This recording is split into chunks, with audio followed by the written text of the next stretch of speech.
Hello everyone, नमस्ते सबैजनालाई, good morning. म चाहिँ भर्खरै उठेको अनि यति धेरै मेसेज आयो कि दिदी मेरो यति र्याङ्क आएको छ, कसरी मैले कलेज पाउँछु कि पाउँदिनँ, पेइङमा पढ्न पाउँछु कि पाउँदिनँ, पेइङमा पढ्दा कतिको उस हुन्छ भनेर यति धेरै मेसेज आएको छ कि त्यो मेसेज लास्टै धेरै आएको हुनाले चाहिँ मैले चाहिँ युट्युबमा भिडियो बनाएर हाल्नेछु भनेर भनेको छु। त्यही भएर चाहिँ म चाहिँ भिडियो बनाउँदैछु। अनि त्यसपछि कहाँबाट सुरु गरौँ भन्दा चाहिँ रुगा खोकी ज्वरोले ग्रसित मान्छे छु, तै पनि अब भिडियो चाहिँ बनाउनु पर्यो। कहाँबाट सुरु गरौँ भन्दा चाहिँ अब यति र्याङ्क आएको छ दिदी, मैले चाहिँ यो कलेज पाउँछु कि पाउँदिनँ भन्ने हुन्छ होइन।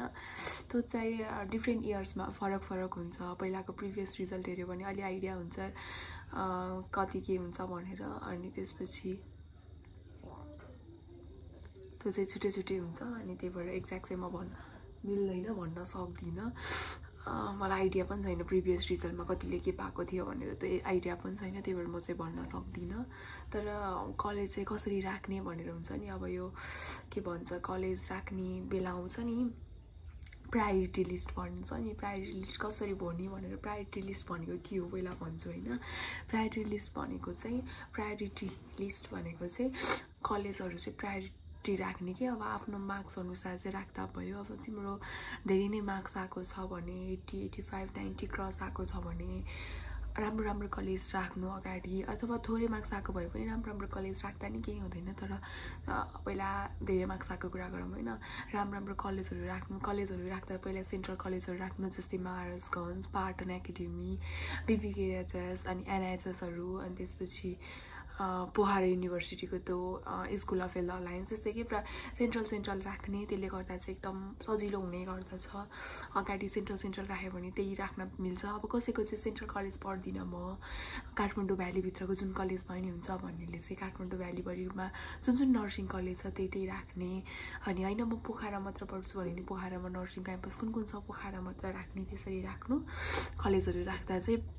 किन भन्दा अब तिमीले मलाई काठमाडौँ भ्याली मात्र पढ्न छ भने तिमीले काठमाडौँको कलेजहरू बाहेक बिचमा पोखराको कलेजहरू राख्यौ अथवा अरू धरानको कलेजहरू राख्यौ भने चाहिँ तिमीले धरानको कलेजहरू बिचमा पढ्न सक्छ। तिमीलाई काठमाडौँ पढ्न मन लागेको थियो, पोखरा अथवा धरान पढ्यो भने त नराम्रो हुन्छ नि त। त्यसरी कलेजहरू राख्दा चाहिँ काठमाडौँ पढ्न मन छ भने काठमाडौँकै कलेजहरू मात्र राख्ने, पहिला राम्रो कलेजहरू राख्ने, त्यही अनुसार तल चाहिँ अरू कलेजहरू चाहिँ राख्नु। त्यसरी नै पोखराको राख्दा पनि त्यसरी नै राख्ने। अनि थोरै मार्क्स हुनेले चाहिँ दिदी मैले कलेज पाउँछु कि पाउँदिनँ होला, मेरो मार्क्स यति आएको छ, र्याङ्क भन्नुहुन्छ। मलाई चाहिँ र्याङ्कमा अलि थाहा हुँदैन कति के मार्क्सको र्याङ्क हुन्छ भनेर। अनि त्यही भएर मैले चाहिँ मार्क्समा चाहिँ मैले बुझ्छु, र्याङ्किङ चाहिँ बुझ्दिनँ कि। अनि त्यही भएर र्याङ्क यति आएको छ भन्नुहुन्छ, र्याङ्क भन्दा पनि मार्क्समा चाहिँ अब मेरो 60, 50 आएको छ, मैले पेइङमा पढ्दा राम्रो हुन्छ कि हुँदैन, पेइङमा पढ्दा कुन कलेज राख्ने भन्नु छैन। त्यो मार्क्स थोरै आएको केसमा चाहिँ कलेजहरू चाहिँ एकदम धेरै राख्ने। किन भन्दा अब त्यो कलेज पढ्न भने त्यो कलेज पढ्छ, त्यो कलेज पढेन भने त्यो कलेज पढ्छ भन्ने हुन्छ नि त। कलेज जति पनि राख्न पाइन्छ त्यही अनुसार चाहिँ कलेज चाहिँ मजाले राख्नु, मजाले कलेजहरू चाहिँ राख्नु। आफूलाई पढ्न मन लागेको कलेजहरू चाहिँ अगाडि राख्नु। अनि त्यसपछि चाहिँ पछि होइन यो भयो नि यो कलेज भयो नि हुन्छ भन्ने टाइपको हुन्छ नि त। त्यसरी नै कलेजहरू राख्दै जाने।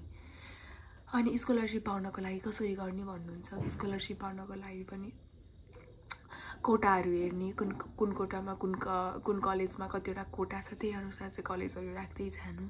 जस्तै मलाई अब पोखरा मात्र पोखरा नर्सिङ भयो, नर्सिङमा नाम निस्क्यो भने त म पोखरा मात्र पढ्छु भनेर मैले पोखराको मात्र कलेजहरू राखेको थिएँ, अरू कुनै कलेजहरू राखेको थिइनँ नि त। त्यसरी नै हजुरहरूले पनि सबै पोखराको मात्र कलेजहरू राख्नु।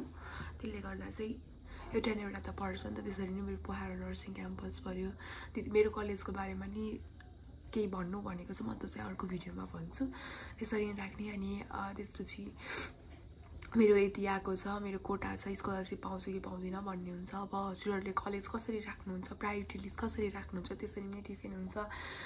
प्रायोरिटी लिस्टमा चाहिँ कुन कलेज कतिवटा नम्बरमा कुन कलेजमा चाहिँ कति कुन कोटाको चाहिँ कति छ भन्ने पनि हुन्छ नि। त्यस्तो उस आएको बेलामा चाहिँ त्यही अनुसार चाहिँ गर्ने। मैले कोटाको भिडियो हालेको छु त्यसमा पनि छ होला त्यसरी गर्नु।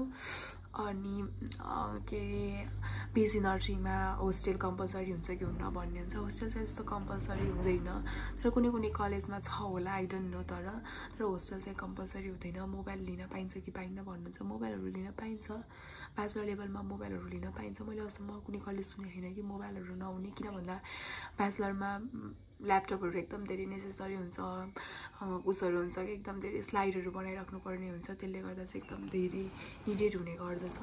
तर एक्ज्याक्ट चाहिँ सबै चाहिँ मलाई पनि राम्रोसँग थाहा छैन सबै कलेजको बारेमा चाहिँ। त्यही हो, कलेजको प्रायोरिटीहरू चाहिँ राम्रोसँग राख्नु। त्यो प्रायोरिटी जसरी राम्रोसँग राख्नुहुन्छ त्यसरी नै आफूलाई सजिलो हुन्छ। आफूलाई पढ्न मन लागेको कलेजहरू अथवा राम्रो कलेजहरू अगाडि राख्नु, त्यसरी नै तल चाहिँ अरू कलेजहरू चाहिँ राख्नु। होइन त्यो भयो नि यो हुन्छ भन्ने टाइपको कलेजहरू चाहिँ राख्नु। अनि थोरै ऱ्याङ्किङ भएकोहरूले चाहिँ भयभरको सबै कलेज राख्दा पनि हुन्छ, किन भन्दा एउटा न एउटा कलेज त पाइन्छ नि त पढ्नको लागि, त्यसरी नै राख्नु। यति नै हो भन्न सक्ने। अरू पनि केही एक्स्ट्रा केही चाहियो भने चाहिँ भन्नु होला। बाई बाई, यति नै हो। Thank you. Please like, comment, share and subscribe my channel.